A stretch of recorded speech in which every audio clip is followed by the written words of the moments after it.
Hello, my name's Toby Thompson. I'm here today with Hugo Marynissen, DBA student here at Cranfield. Hugo, you're looking at the relationship between risk communications and risk perception. Interesting sounding topic. Do say more. Well, I work as a consultant in the field of risk communication and crisis communication.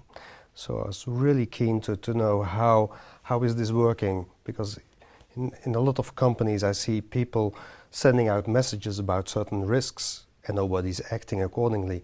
So the whole concept of what kind of communication do you need for making people act in a very safe way, that's the whole basis of my research. So how you tailor that communication, on what basis that communication is made, how it's made?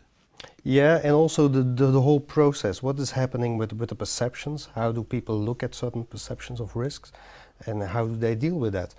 So say more about your day job, because it says it ties into what you do in your day job. Say more about your job. Well, I have a consultancy firm in Belgium. It's a very small firm, and we are consulting in this very narrow niche market that's called risk and crisis communication. So we are, in fact, the only professional company in Belgium who's advising on that level, on that issue. So we are interfering in all kinds of industries, going from the chemical industry, the oil and gas business, to the hospitals and nurseries, and so that's the field we're working in. So goodness, the tie-in to the topic on your job is just that there is no gap between the two things. It's the same thing. It's close to each other. Yes. So, seeing the wood for the trees so far, in as much as maybe you can't see new fields because you're in it already, is there a problem with that, do you think? Yeah, constantly, and that's the problem, but also the exciting thing of doing a DBA. You see so many new things that you think, well, maybe this can apply to my research. And it's so interesting and time consuming also, but to dive in all this literature and to take a look at the empirical research that's already done in this field, or small aspects of the field. So if I look back to the last 1.5 years I was here in Cranfield, I see that I took a lot of concepts I learned and I researched and I found in the literature, and I used it in my day-to-day practice.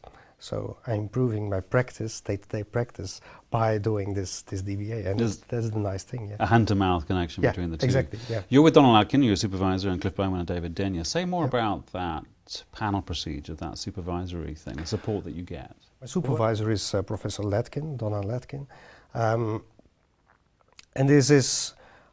I think this is key in the whole process of doing a DBA. First, to find a good supervisor. It has to match somehow, because you're working quite close together, and at the same time there is this distance. I don't live in the UK, so you have to keep in touch all the time. And the whole feeling also with the panel is that they give you it's like an advisory panel. I mean, when we are working on a topic or with a client, for instance, in my day-to-day job, sometimes we sit together with the colleagues and we discuss things, and we see what's the best solution for this client. And I had the feeling that it's a little bit the same with this panel. You sit together like colleagues, you look at what's the problem on the table, how can you improve things, did you reflect on that or not? And so this whole concept of working together, getting advice and very good advice from your supervisor and from your panel without being taken by the hand. I mean, they're not doing it for me. You're doing it. You're doing the legwork. You're doing the research. At the end of the day, it's me who has to do it, yeah. So you see yourselves in 5 years' time as doing similar things? Who knows? Yeah, I think there are two things. Actually, I'm already teaching in a couple of schools and universities in Belgium. So I think I will go into academia one day. But I still want to keep on doing consultancy. So this combination of having day-to-day practice and experience with clients in the real world, let's say, I use that kind of knowledge and experience in academia seems to be a perfect fit for me anyway. The perfect combination. Yeah. Hugo Marynissen, thank you very much indeed for your time today.